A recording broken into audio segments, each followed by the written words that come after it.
మొత్తానికి 19వ తారీఖున ఉస్తాద్ వస్తున్నాడు. 18వ తారీఖు నుంచి రెడీ అయిపోవచ్చా?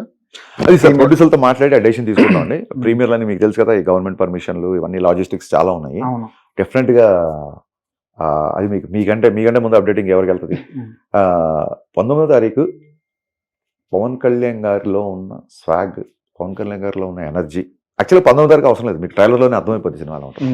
మీకు ట్రైలర్ వచ్చినప్పుడే ఎంత చేస్తుంది, లేకపోతే ప్రీవియస్ సినిమా, లేకపోతే అంతకుముందు సినిమా, లేకపోతే రేపు రాబోయే సినిమాలతో, వేరే సినిమాలతో, ఆయన సినిమాలతో అసలు ఈ కంపారిజన్ లేదు. నేను మొన్న కూడా చెప్పా, నాకు గబ్బర్ సింగ్తోనే కంపారిజన్. నేను అంతకంటే బెటర్ సినిమా ఇవ్వాలి. బేసిక్గా నా ఫోకస్ అంతా అదే. రెవెన్యూస్ అనేవి సంక్రాంతికి వస్తే ఒకలా ఉంటుంది, సమ్మర్కి వస్తే ఒకలా ఉంటుంది, డిసెంబర్లో వస్తే ఒకలా ఉంటుంది. సో రెవెన్యూస్ అనేవి ఆ చుట్టుపక్కల సినిమాలు ఏంటి, మనకు దొరికే థియేటర్లు ఏంటి, రెవెన్యూస్ మీద చాలా ఫ్యాక్టర్స్ డిపెండ్ అయి ఉంటాయి. బట్ సినిమా ఎక్స్పీరియన్స్ ఒకటే. ఎప్పుడు వచ్చినా డైరెక్టర్ రాసింది, డైరెక్టర్ తీసింది, అది సినిమా ఎక్స్పీరియన్స్ ఏదైతే ఉంటుందో I'm going to give irrespective of ఆ రికార్డు కొడతాం, ఈ రికార్డు కొడతాం, ఇవన్నీ చెప్పనండి. ఆ స్టేజ్ దాటిపోయాం. Best of Pawan Kalyan experience చూస్తారు సినిమాలో. ఆయన్ని ఏ రకంగా చూడాలనుకుంటే అలాగా. నాట్ ఓన్లీ ఫ్యాన్స్ అండి, టెరిటరీస్ మాత్రమే బిజినెస్ పెరుగుతుంది కాబట్టి ఫ్యాన్స్ వరకు తెస్తా ఉంటే సరిపోదు డెఫినెట్గా. So families, entertainment.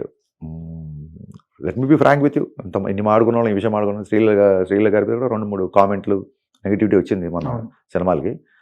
I'm telling with all my gut feeling, her character is highlight in the film.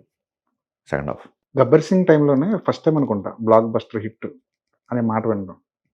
And Ganesh popular. Ganesh గారు ఎప్పుడు బ్లాక్ బస్టర్ అని జపం చేసేవాళ్ళు ఆయన. అప్పటి నుంచే బ్లాక్ బస్టర్ హిట్ అన్నది బాగా పాపులర్ అయింది. సో ఇప్పుడు ఉస్తాద్ కోసం కూడా అలాంటి కొత్త పదం ఏదో బయటకి రావాలి, వస్తుంది. ఈ సినిమా చూసిన తర్వాత ఫ్యాన్సే కాదు, ఇండస్ట్రీ మొత్తం అలాగే సెలబ్రేట్ చేసుకోవాలని కోరుకుంటున్నాం.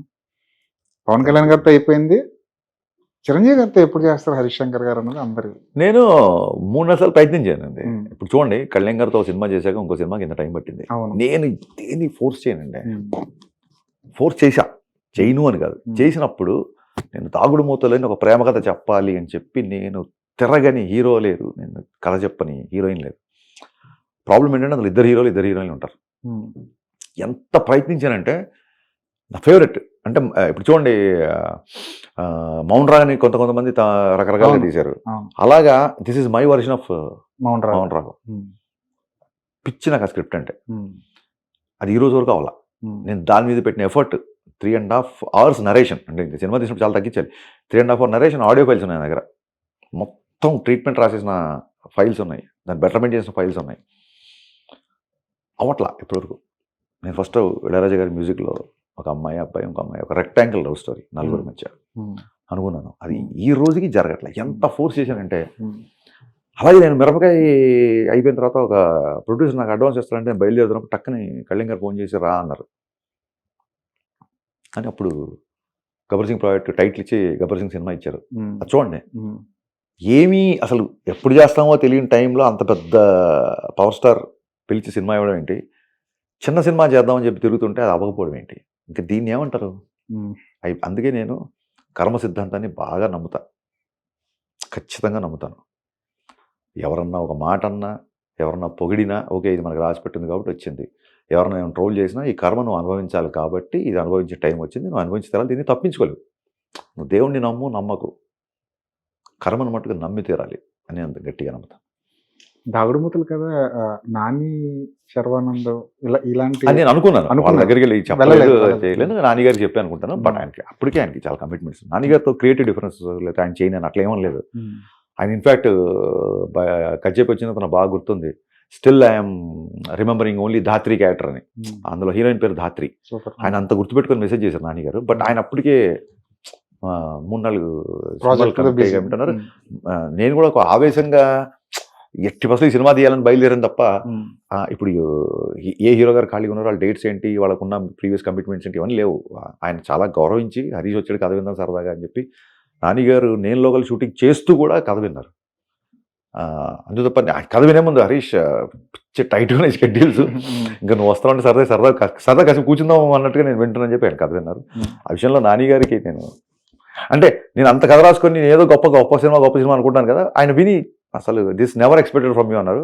ఆయన ఇచ్చిన ఫీడ్బ్యాకే ఈ రోజుకి నాకు సినిమా తీయడానికి ఒక ధైర్యం అన్నమాట. మళ్ళీ ఉంటుందా దాగుడు మూతలనే? అదే సార్ నేను ఏం చెప్తున్నానంటే సార్, ఇప్పుడు మహేష్ బాబు గారితో సినిమా ఉంటుందా అంటే నేను ఏం చెప్తాను నేను. అలాగే ఏది ఎప్పుడు జరుగుద్ది అనేది ఆ క్యూరియాసిటీయే జీవితాన్ని ముందుకు నడిపించే ఒక ఇంధనం ఏమన్నా నా ఫీలింగ్. సరే, ఈ సినిమాతో ఆ ఇంధనం ట్యాంకులు మీకు గట్టిగా రావాలి. నేను చెప్తాను కదా, మీరు సినిమా వరకు వెయిట్ చేసే అవసరం లేదు. మీకు ట్రైలర్ చూసిన తర్వాత మీకు ఏ కైండ్ ఆఫ్ సినిమాకి వెళ్తాం అనేది 100% అవగాహన వచ్చేస్తుంది.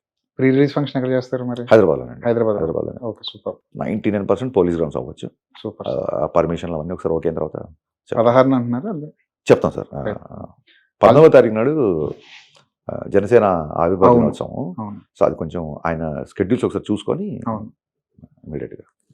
All the best sir. మా స్టూడియోకి వచ్చారు, ఇంత బిజీ షెడ్యూల్లో మా స్టూడియోకి వచ్చి ప్రశాంతంగా మాట్లాడారు. ప్రశాంతత మీరు ఇచ్చారు.